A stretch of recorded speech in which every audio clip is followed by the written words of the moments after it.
আমাদের একটাই লক্ষ্য, প্রধানমন্ত্রীর নেতৃত্বে ত্রিপুরার সর্বাঙ্গীন বিকাশ। মহারাজা বীর বিক্রম কিশোর মানিক্যের যে স্বপ্ন, সেই স্বপ্নকে সাকার করার জন্য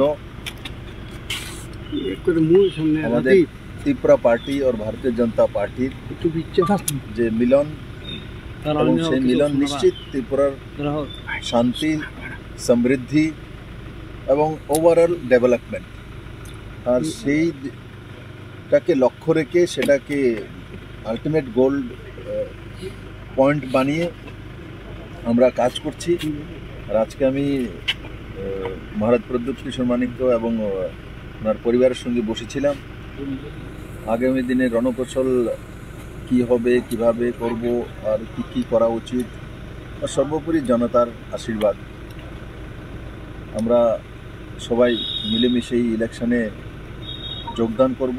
2টি লোকসভা সিট যাতে বিপুল ভোটে জনতার আশীর্বাদ নিয়ে আমরা মাননীয় প্রধানমন্ত্রীর কাছে পৌঁছে দিতে পারি, সেটার বিষয়ে বিস্তারিত আলোচনা হয়েছে।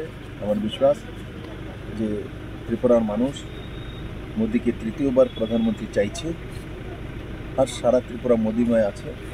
আমি আপনাদের মাধ্যমে ত্রিপুরাবাসীর কাছে বিনম্র প্রার্থনা করছি যে এই 2টা সিটে আপনাদের আশীর্বাদ চাই, আপনাদের ভালোবাসা চাই, আপনাদের সহযোগিতা চাই।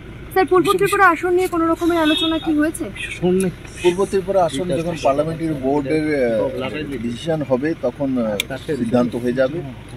তো আমাদের পার্লামেন্টারি বোর্ড কিছুদিনের মধ্যে হয়ে 2-4 দিনের মধ্যে, আমার যেটা আনুমানিক 2-4 দিনের মধ্যে মাননীয় প্রধানমন্ত্রী যে সময় দিলি পার্লামেন্টারি বোর্ড দিল্লিতে মিটিং বসবে, আর সেই মিটিংয়ে আমি আশা করি পূর্ব ত্রিপুরা সিট ডিক্লেয়ার হবে।